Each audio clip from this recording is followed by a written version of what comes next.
ಇಂದೇ ಡೌನ್ಲೋಡ್ ಮಾಡಿ ಮತ್ತು ನಿಮ್ಮ ನೆಚ್ಚಿನ ಶೋಗಳನ್ನು ಆನಂದಿಸಿ.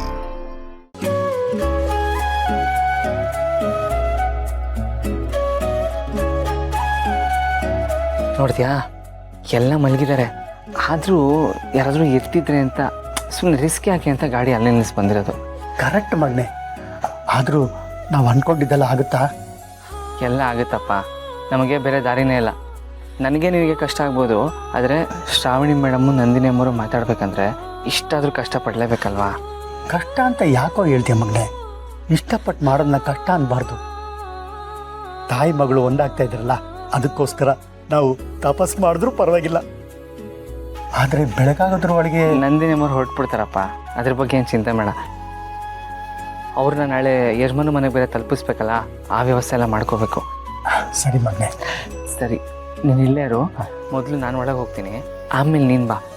ಯಾಕಂದರೆ ಕಾಂತ ಮತ್ತು ಪಾಗ್ಲಿಂದೆ ಬೇತಾಳ ಥರ ನಿಂತಿದ್ರು ನಿಂತಿರ್ಬೋದು. ಆ ಬೇತಾಳ ಕೇಳೋ ಪ್ರಶ್ನೆಗೆ ನನಗಂತೂ ಉತ್ತರ ಕೊಡೋಕ್ಕಾಗಲ್ಲ. ಸರಿಯಪ್ಪ.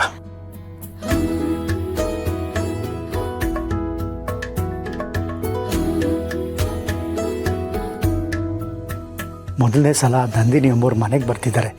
ಮಗಳ ಜೊತೆ ಕೂತು ಮಾತಾಡ್ತಾರೆ. ಶ್ರಾವಣಿ ಅಮ್ಮವ್ರಿಗೆ ತಾಯಿ ಮಡಿಲಲ್ಲಿ ಮಲಗೋ ಅವಕಾಶ ಸಿಗ್ತಾ ಇದೆ. ಎಲ್ಲ ಒಳ್ಳೇದಾಗಬೇಕು. ತಾಯಿ ಮಗಳ ಮನಸ್ಸಿಗೆ ನೆಮ್ಮದಿ ಸಿಗಬೇಕು. ಈ ಕನಸೆಲ್ಲ ನೆನಸಾಗಬೇಕು.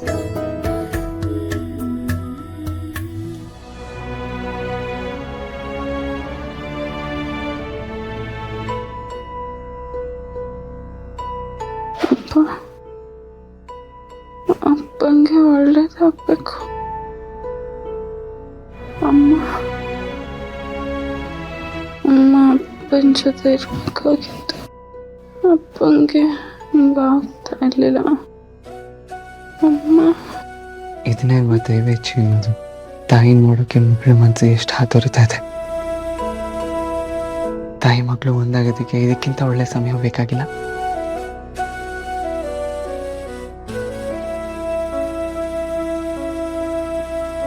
ಏನನ್ನೇ, ಶ್ರಾವಣಿ ಅಮ್ಮವ್ರು ಮಲಗಿದಾರಾ?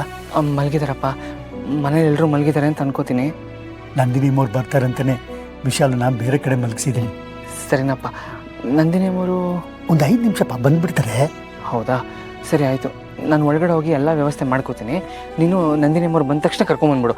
ಹಾಂ, ಮನೇಲಿ ಯಾರಿಗೂ ಗೊತ್ತಾಗಬಾರ್ದು. ಆಯ್ತಪ್ಪ, ನೀವು ಹೋಗು.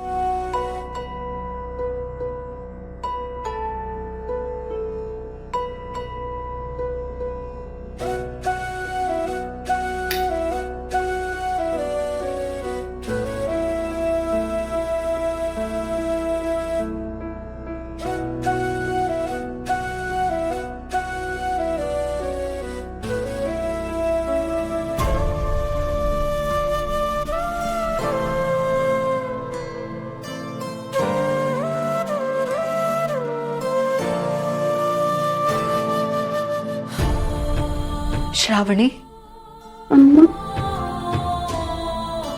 ಶ್ರಾವಣಿ, ಅಮ್ಮ ನೀನಿನ್ನೂ ಯಾಕೆ ಬರಲಿಲ್ಲ? ನೆನಪಿಲ್ಲ ಅಮ್ಮ, ಯಾಕೆ ಬರ್ತೀನಿ?